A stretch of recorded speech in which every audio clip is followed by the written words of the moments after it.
Welcome to the Sales Lead Dog Podcast, hosted by CRM technology and sales process expert Christopher Smith, talking with sales leaders that have separated themselves from the rest of the pack.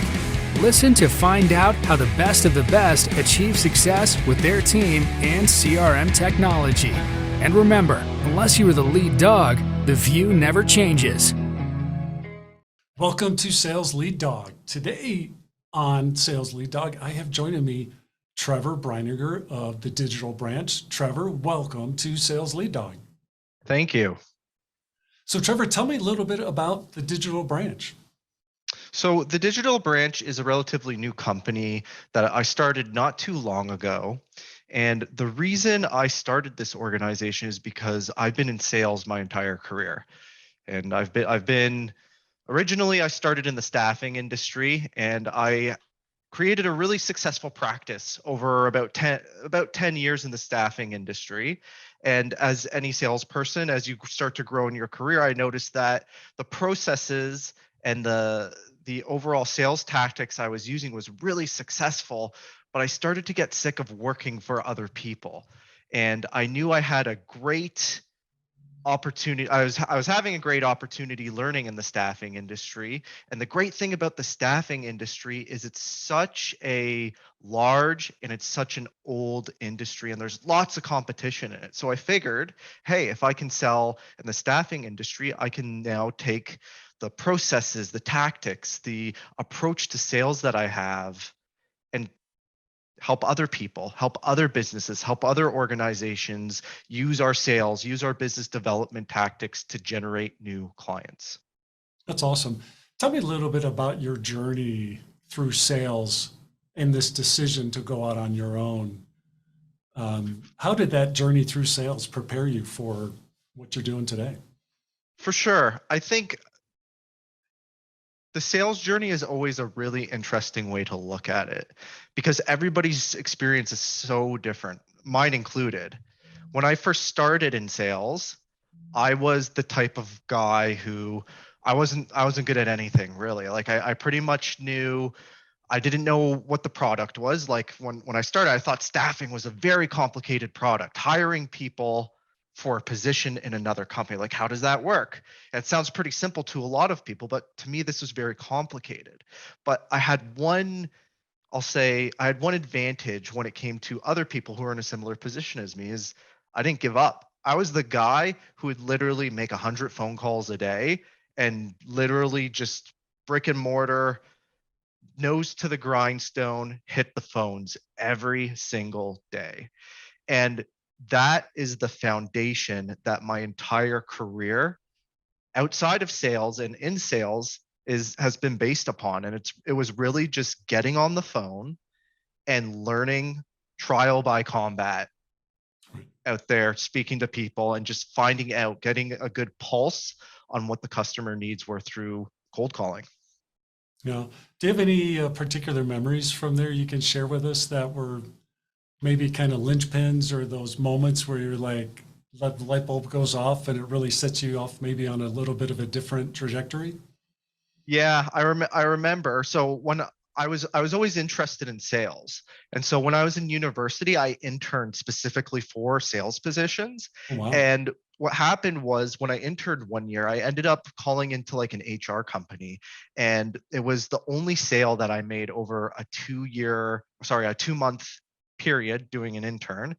And a year later, I went to apply back to the company after I had graduated, and they ended up hiring me because the client that I signed during that 2-month internship was now like their second largest client, and they kept selling to them while I was away. Nice. So that I kind of got my first hit there, and that was really what started me on my path to like, oh, hey, it's not as hard as people say. That's pretty cool. That's pretty cool. So tell me about the genesis behind the idea behind the Digital Branch. So the genesis behind the Digital Branch is from the get-go. There's the cold calling aspect of it. From the get-go, I've always been a technology guy. I've always been interested in development, even though my career path didn't go down the IT route. it's always been of interest of mine. So from the time I was in university, I started teaching myself on the side, like how to code in JavaScript, how web applications worked and whatnot. And so really what I wanted to do as I started to grow in my career is mix the technology side with the sales side in order to help other organizations sign more clients. And that's really where I'm at. I wouldn't really consider myself a traditional salesperson per se, but I'm more what I would describe, I'm on the business development end, which is really focused on new client acquisition. And at the digital branch, that's where we focus. We come into our clients and we say, hey, what kind of clients are you looking for? And then we build out a plan and execute on that process in order to start signing new clients for our clients. Right. And what role does technology play in this process to identify and acquire new clients? So there's a few different technologies that I utilize in our company, and we utilize company wide. And the best way to think about it is, what are really the different aspects of business development? So you have like your lead gen, you have your, you know, outreach to clients. You have, once you outreach the client and book a meeting with the client, how do you convert them to a client? There's all these different aspects. And then within all these aspects, there's more aspects that you can break it down to. So really, what I've done is I've built out a process to, first of all, identify what target markets are for a variety of our clients, build out specific, I'll say, sales campaigns for them, and then automate as much as we can automate to the point where you still need to be personalized in your outreach. You still need to in some industries, you still need to physically be cold calling, but how can we automate it to the point where sales reps or business development people are spending their time doing what's most important, and that's physically talking and closing new clients, closing new deals. All of the minutia surrounding that, all of the administration surrounding that, I found is typically takes up a lot more time than you think. Especially for very good salespeople, they hate the administrative stuff. And for salespeople who aren't as good, 80% of their day is doing administrative tasks that aren't moving that yardstick forward when it comes to signing new clients. So the purpose of us is we come in and we say, okay, let's just automate that entire process, the administration process, and get you in front of fully engaged clients. We do this through email outreach. We break everything down into physically having a templated email for you, and all you have to do is look this person's profile up on LinkedIn and then put a little bit of customization in there if they're in your target market. Yep. Reaching out on LinkedIn as well is completely automated through us. Reaching out on social media. Today, there's so much noise in the world that when you identify your target market, half the time they're not even hearing your message because they're getting pounded by salespeople left, right, and center in other forms of communication. So how can we expand that without being annoying to our potential clients? And that's the niche that we operate in. Let's dive a little bit deeper into that, how breaking through the noise. You mentioned that you start with a template, but you have a component there where it's, hey, you need to personalize this. And I think that's one of my personal pet peeves with the emails. I have a folder of bad sales emails that I get, and there's a very consistent theme in all those emails, and it's a lack of personalization. Those emails aren't about me; they're about the person who sent the email and what they're trying to do. How do you work with your clients to break through that noise? So a lot of the campaigns that we run for our clients are really, they fall into three categories, I would say. There's for some clients, depending on their business, there is a mass communication component of it. And this is more so marketing to people who we have a subscriber list to, so we're not spamming. And that's really important. You don't want to spam, you don't want to ruin your reputation. And then the other two, which is a lot more B2B and sales focused, is, I would say, specific outreach on our campaign. So let me give you a couple of examples.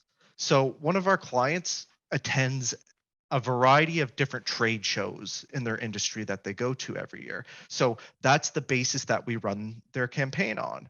So based off of that, they go to a trade show, and then after we personally go on our client's behalf to the trade show and say, hey, I understand you're running this trade show. Do you happen to have a list of all the companies that were attending there? Right. We then go and get all that data for our client, and then we create a very specific campaign to the point where our client attended the trade show, and then their sales rep, let's say you attended as well, you're getting an email from me a few days after the trade show saying, hey, Chris, I missed you at the trade show. I understand you guys have been going there for a couple years. How was your experience? And then we put some more templated stuff in there to create the I won't say it's an illusion of customization, but it's customized to the fact where it's still very relevant to you because you have that in common. For some of our staffing clients, so I was in the staffing industry previously, so I have a lot of different staffing clients. What we do is we're constantly looking on the job boards for the types of roles that companies are hiring, and then we cross-reference those job that clients or those people are hiring for, and then we reach out to the specific person hiring for that role. So you'd get a message from us. Let's say you're hiring a DevOps person. Right. You get a message from me saying, hey, Chris, I noticed you're advertising on Indeed for a DevOps manager. We just so happen to have a DevOps manager available right now. Would you be interested in potentially interviewing that person? That's right. See, and that's where you're filling a need, you know, that you're making it like, hey, here, I have something of value that I can help you with. And, you know, so it's, I'm going to engage, more than likely, I'm going to engage with that email. That I'm at least going to stop and read it, which is the whole point, right? Is you want them to stop and read that. Technology is great. It can be an incredibly useful tool to enable the sales team, like you said, to avoid the heavy lifting that can drag them down so much during the day and really get them to what they should be doing, which is engaging with prospects. Where do you cross the line, or where do people cross the line and relying too much on technology as part of their sales process? I think as salespeople, it's so easy just to be like, okay, well, what's my target market? Okay, I sell to people in the HVAC industry, right? So I'm just going to go onto LinkedIn and grab a list of 10,000 people in the HVAC industry and just say, hey, Jeff, I understand you're working in the HVAC industry. We supply people who work in this industry. Let's set a meeting. Which you can tell when you get those emails that it's more or less just spam.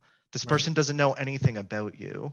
Right. You're never going to receive a personalized call from them because their entire sales process is just based off of cold email. And I think once you start to go down that route, if you're only getting 1 or 2 hits per thousands of prospects going into your system, then there's an issue there. Like those numbers are a bit too low. Yeah.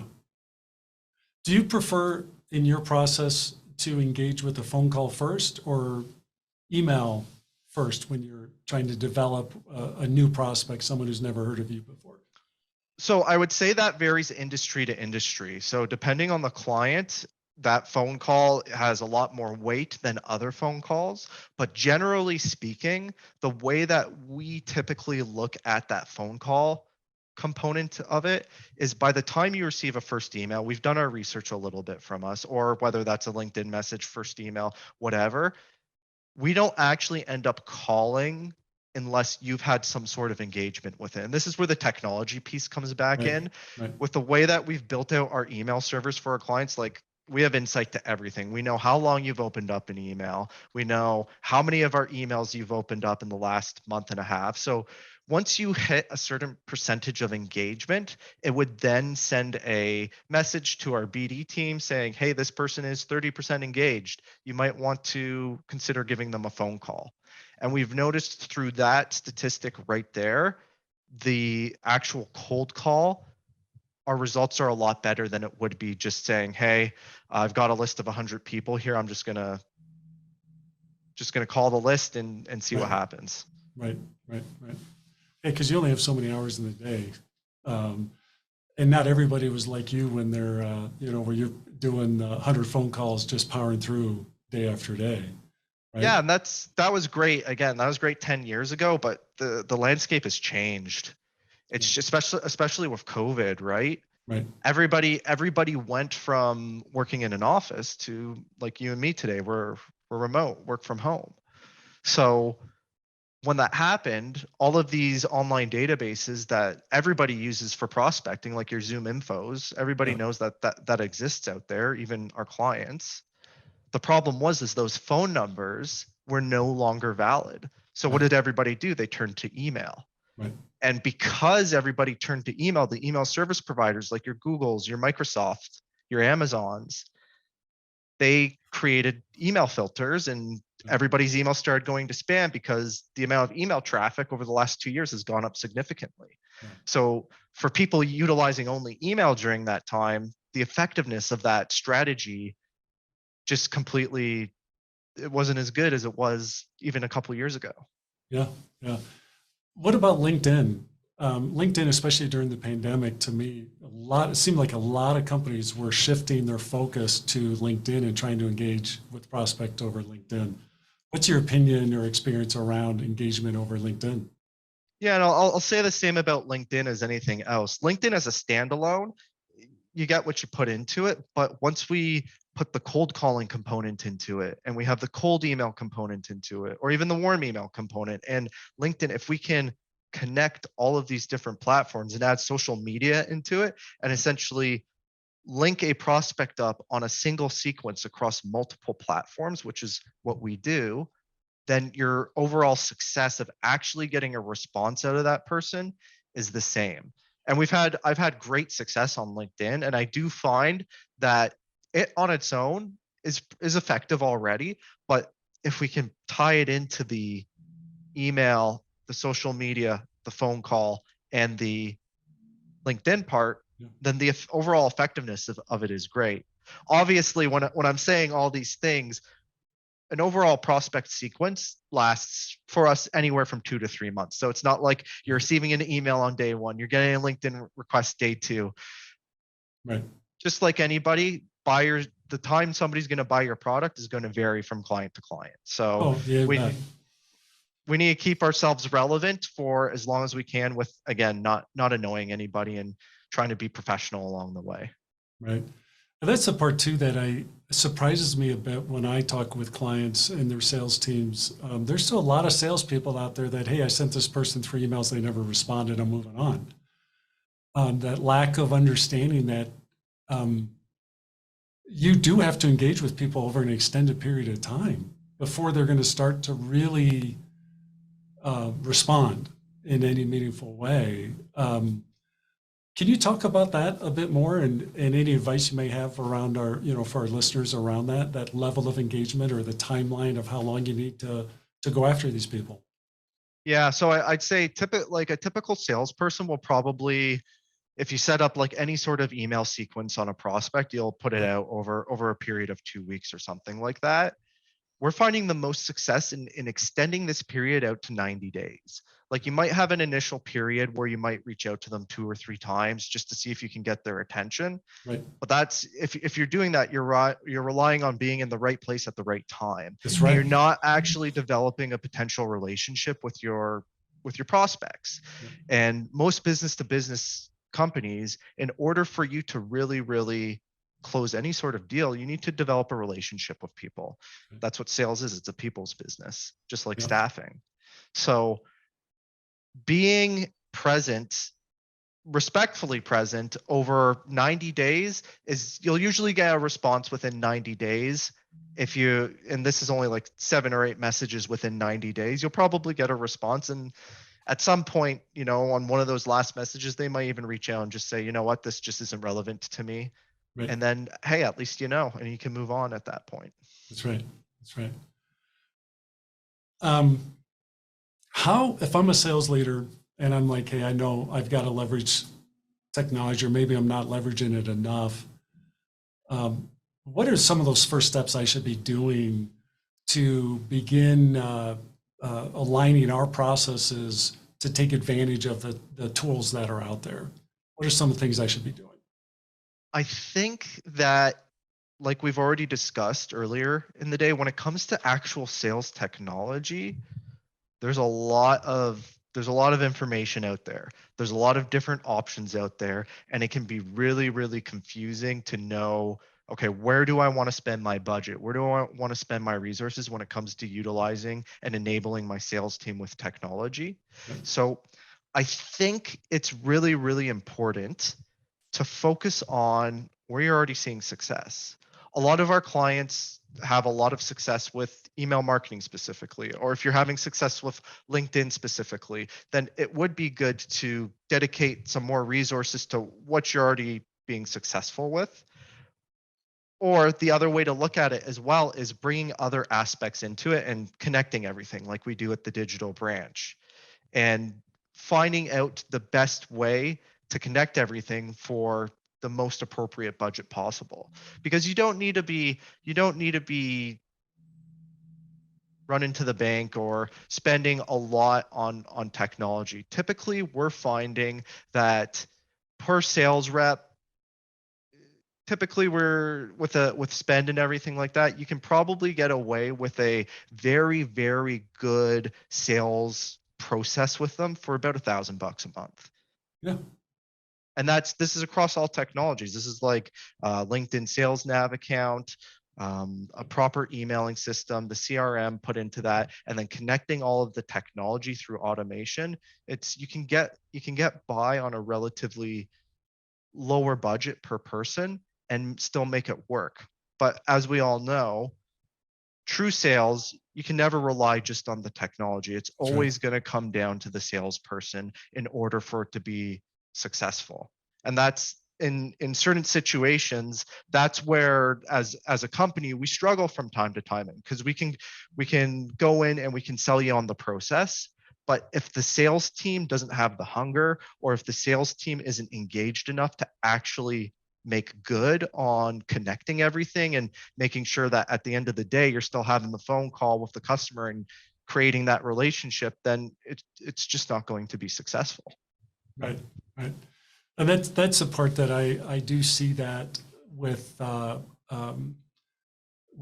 various companies in a lot of different industries, where they think technology is going to solve all their problems with the sales team. And I've yet to see technology that can fix crap process, or, those fundamental techniques. At some point you have to engage with the client and close the deal, right? Yeah. And technology isn't going to solve that problem. No. And that's at the end of the day, that's why you always want people who are relevant to the type of product you're selling. They can go out there, they have deep knowledge of the product, and that's what's going to make the difference. We can get rid of the administrative work as much as possible, but at the end of the day, there's still that magic that needs to happen in order to close deals and push any sort of sales program forward. Right. So if I were to go out and hire the digital branch, what's the first 90 days look like when you engage with a client? What are you trying to get done with them? So typically for the first 30 days, what we do is it's all about learning. We want to learn your organization. We want to have a good understanding of what's your target sales market. How many different products do you have? How many different services do you have? Where can we get the most bang for our buck when we're building out a program that can utilize the most amount of technology and enable your sales team to be successful? Then part two, which is kind of 30 to the 90-day mark, is beginning to execute on that process. But the thing is the way that we're built up is it's a slow ramp up. And the great thing about our service is we have 100%, we bill out 100% based off of results. So a lot of the times, depending on the client, we bill out per meeting, and there's no cost to our clients unless we're physically booking meetings for our clients. Yep. And then in other aspects, we do have retainer services when we get to a point where that cost per meeting is more than the cost of what our actual retainer would be. Right. What's our, again, you always try to look at things from a sales leader perspective, that, when I'm coming into a new role, maybe I'm a sales leader at a new organization. I'm coming in and I want to begin creating this transformation. What advice do you have for them and when it comes to evaluating the technology that they're using as part of their sales process? So for sales leaders, it's a lot, looking at it from an evaluation standpoint is a lot different from an actual sales rep. And the one main difference I see there is the actual reporting and statistics that surround any sort of sales technology is so important to salespeople, because you want to see how many prospects are going into your system from step one. And then you want to be able to measure your success per prospect going into the system.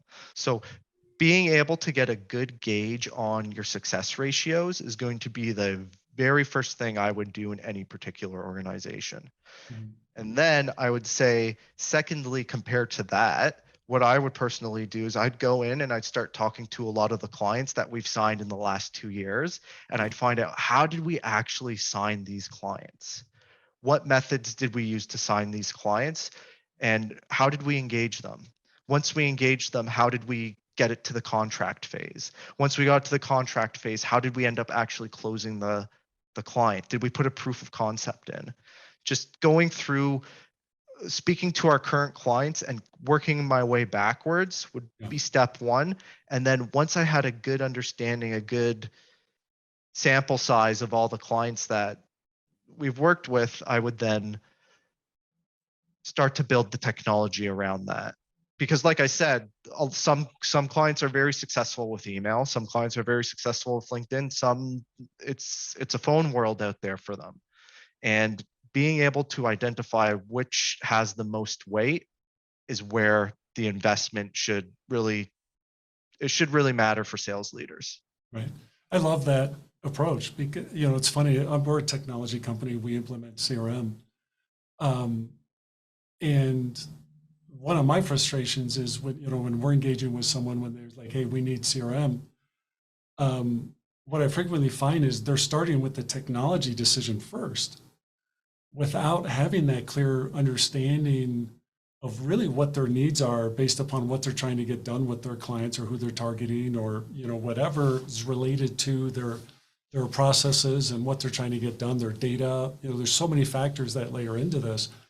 And if you don't have that clear understanding, you're more than likely probably you're increasing your risk of making a bad technology decision. So I love that get your homework done. There's no shortcuts to this, right? Yeah, start with the solution and then work your way back to the technology is the way to go. Yeah, I agree with that 100%. What advice do you have around when it comes time to implement this technology to measure the success of the impact the technology solution, this level of automation is having on your business? So the great thing about actually having and being in the weeds and looking at the technology day to day is there's so much information available out there.